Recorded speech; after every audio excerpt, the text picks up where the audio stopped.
Gawad Maribel. Pakinggan naman po natin ang report coming from Committee Chairperson on Health and Nutrition, Honorable Chester John Fontanilla.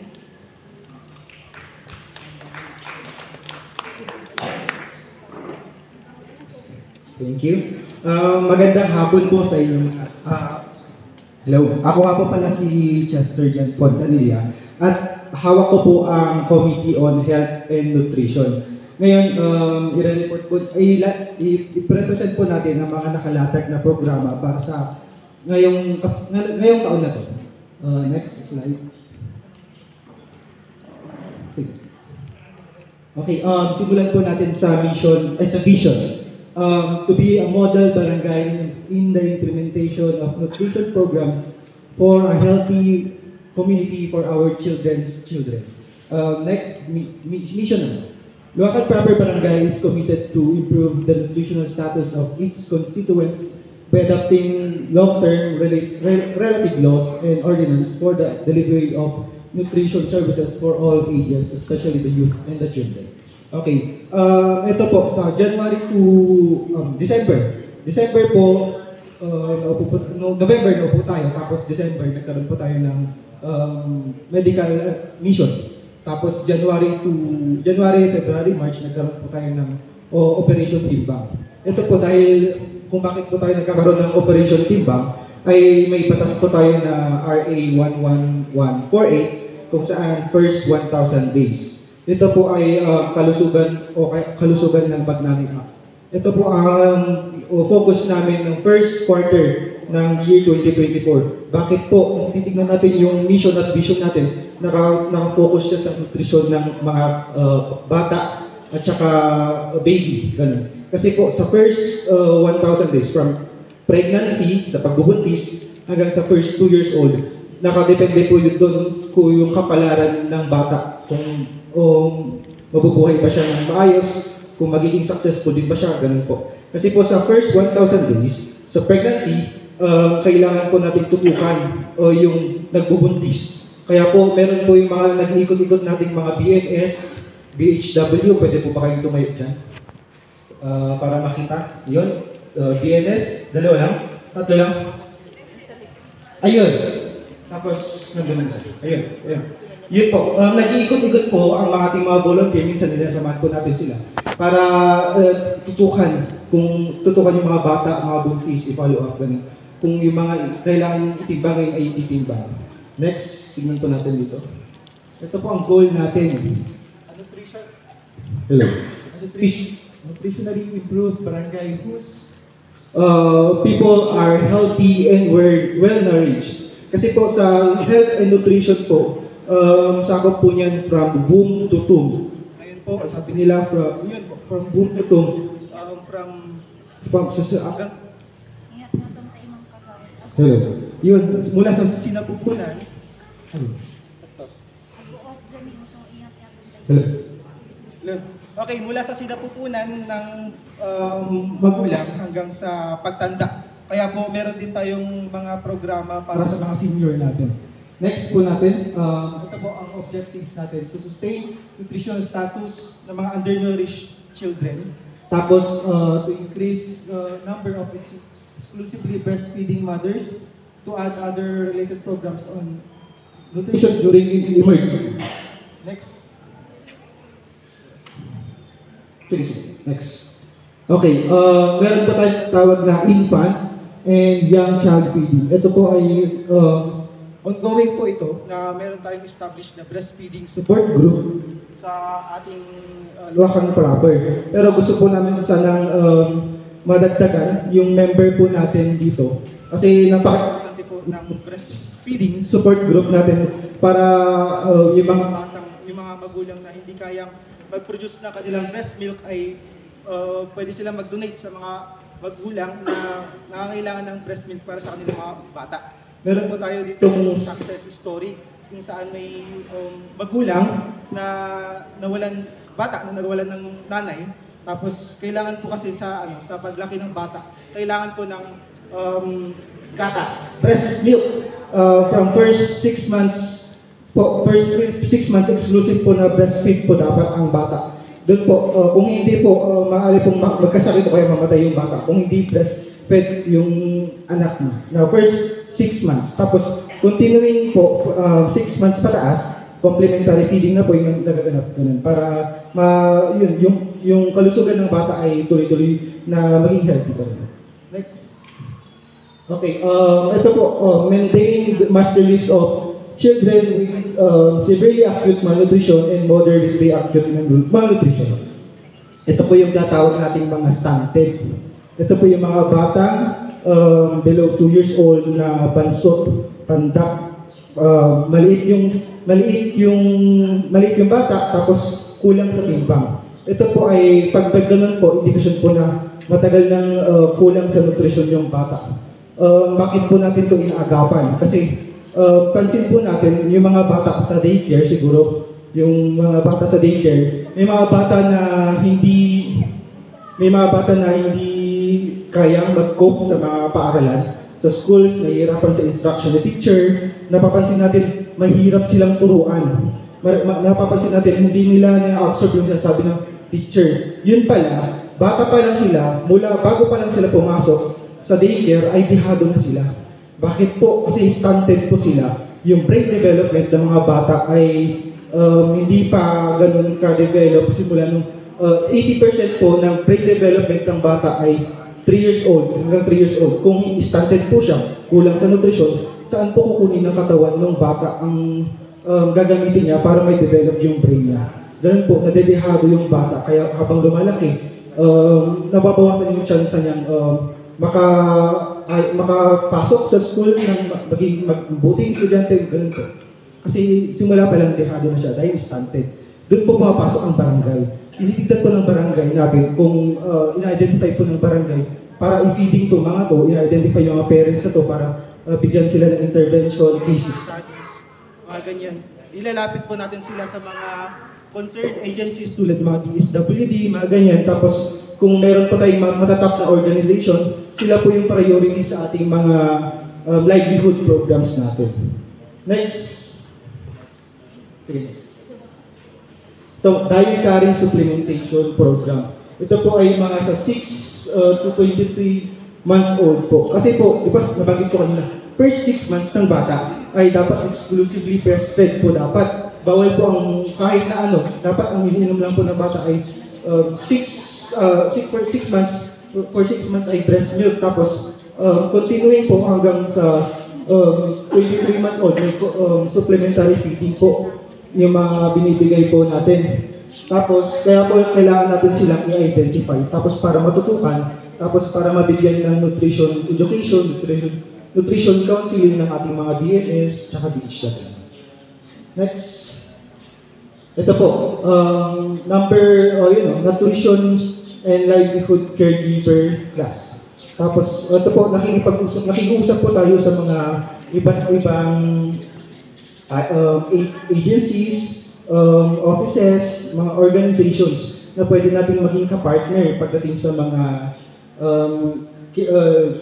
livelihood. Katulad ng nung nakaraan, meron tayong Nego Kusina. Maraming salamat dito sa president ng Zonta, Ma'am Debbie. Thank you po sa nagpartner po ang Luwakan Proper, tapos Kalipi, tapos ang Pure Foods para magkaroon ng cooking demo. Para nang sa ganun, matuto ng mga practical skills ang mga constituents natin na magkaroon ng ating pangkabuhayan. Ganun po, sana ina-apply nila. No? Next, ito, vitamin A, vitamin A supplementation, folic acid supplementation, mga ganun. Tapos micronutrient powder. Ito po yung mga sa vitamin A. Ito po, yung mga BNS natin, nag-iikot-ikot po sila, may mga dala-dala yung mga vitamin A. Pinapatak sa mga bata para maiwasan yung vitamin A po pala ay para sa mata. Para maiwasan po yung pagka-deficient ng vitamin at hindi lumabo yung mata ng bata at tuloy-tuloy yung pag-improve ng kanilang eyesight. Ganun po. Tapos, next. Tapos minomonitor din po natin ang mga stores na dapat sila ay meron silang fortified foods, mga cooking oil na may vitamin A, ganun.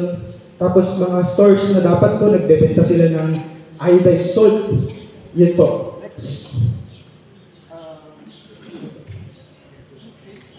Okay, disaster. Ito po, nag-identify din tayo. Ngayon po, may tatlong identified evacuation center. During emergencies po tayo na pwede nating mapuntahan. Ito ay Luacan Proper Barangay,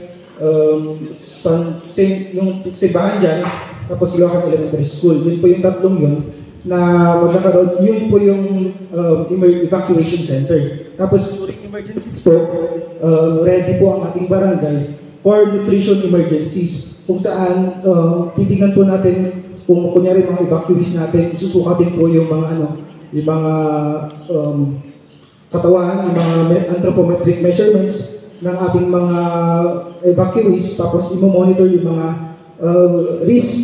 high risk na risk at saka vulnerable groups, ito mga senior, mga bata, mga nagpapasuso, para ma-maintain pa rin yung kalusugan nila. Next naman. Okay, next. Okay, nutrition emergencies. Okay, next na, emergencies. Ito, programa naman para sa overweight tsaka obesity management. Ang Luacan Proper, nagkaroon po tayo ng biggest loser challenge po. Tapos may mga sumali po ito. Ito pa yung programa ng barangay upang mahikayat ang ating mga kabarangay na magpapayat. Tapos may cash po ito na prize. Tapos yung mga magpapapayat dapat po ay healthy sila, hindi po sila nagka-crash diet. Ito ay para i-promote ang tamang timbang maging sa adults. Next. Ito ay sustainable livelihood. Yun nga po, yung kanina yung nabanggit, minsan nego cooking demo na partner natin. Sana po magkaroon pa. Pero yun po yung nangyari. Nung ditong nakaraan, sana po magkaroon pa ng mga ganyang livelihood na may lalatag at maayos ng mga kasama namin. Next. Ito, gulayan sa paaralan. Monitor din po natin ang mga gulayan sa paaralan para nasa gayon may mga matuto ang ating mga students kung paano magtanim, magkaroon backyard gardening. Tapos ayun po, kasi ito po, ang programa sa nutrition ay kunyari yung mga binibigay namin na feeding, nabibigay po ang barangay ng mga groceries, mga ganun, tapos mga bigas para sa mga namomonitor na sobrang payat ng mga bata. Pero minomonitor natin, tapos pinagsasabihan din natin na ating mga volunteers na i-monitor talaga kung effective ba itong program na ito. Yan po. Tapos home food production. Ito po ina-advocate ng barangay kaya meron tayong backyard gardening. Nung itong nakaraan po, hinome visit po natin ang mga participants po natin sa mga backyard garden participants natin na para makita kung maganda ang kanilang mga garden. Tapos may ito po ay pinapromote pa rin ng maging ng city. Kaya pwede din tayong humingi ng mga seedlings, mga buto sa ating, itatap namin ang mga sibaw para humingi ng seedlings na ibibigay nila. Tapos kung pwede din mag-seminar sila, pwede din natin sila ito. Next ay program on water and sanitation hygiene. Ito, monitor natin ang ating mga water sources. Kung saan, kasi may parte po tayo dito na ang source nila ng water ay deep well, mga ganun, water delivery, ganun. Kung mapapansin niyo po, itong nakaraang buwan, ay nagkaroon po tayo ng acute gastroenteritis. Ito po ay dahil kasi sa mga water refilling stations or water delivery na contaminated yung kanilang mga tubig. Ganun po, yun po, minomonitor po natin para yung mga binibigay nilang tubig na sa atin ay hindi kontaminado at safe po para sa atin. Next. Okay.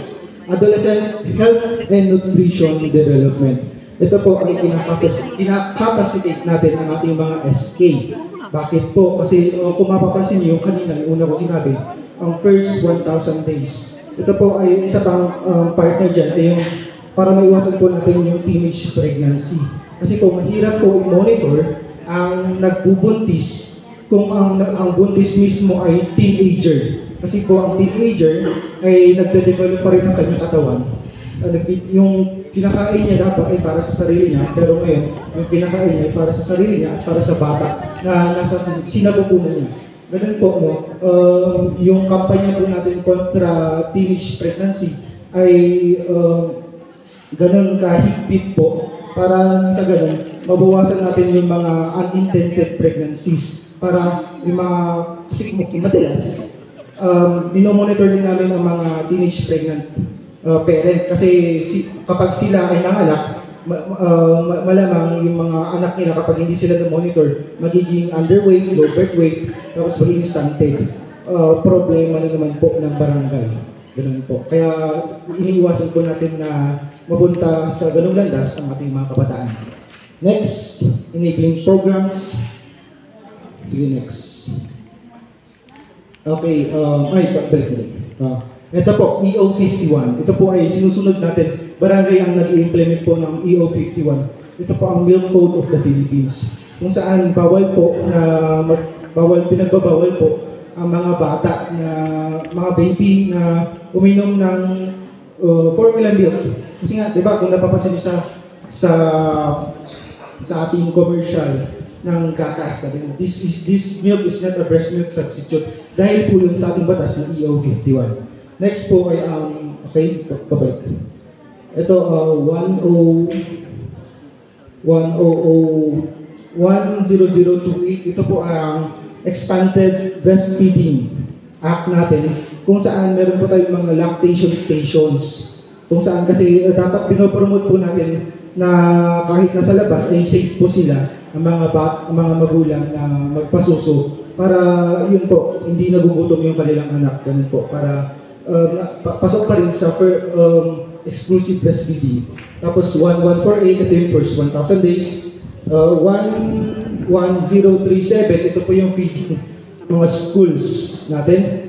Tapos RA 8172, ito po ang salt iodization nationwide. Ito po yung minamandato ang local government kung saan tayo na nasa barangay ay monitor namin ang mga stores na dapat may tinitinda silang mga iodized salt.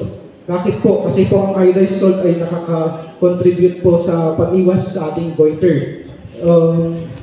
Yung goiter po, tapos nakakatulong po din po ito sa brain development ng mga bata. Next. Okay, next. Ito po yung mga ilan na nabanggit ko kanina. Nagkaroon tayo ng biggest user, search for breast well-fed baby, tapos exclusively breastfed baby, tapos ito po, yun po, mga next na nakalatag ng mga programa. Men's Congress, tapos Buntis Congress, Season 4, tapos Gulayan sa Tahanan. Ito po yung backyard garden. Next, please. Okay, next. Okay, ito na po. Medical mission na ganap noong December 2023. OPT Plus, Operation Timbang Plus. January to March 2024.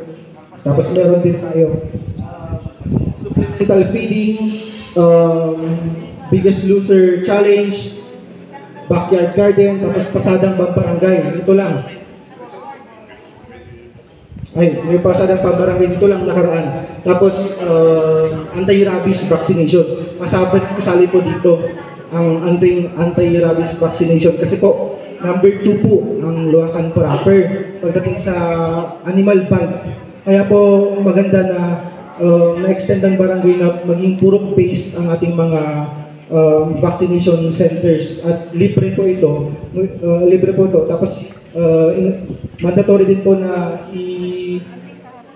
i-register ang ating mga aso para ma-monitor kung sakaling may mga nakagat sila.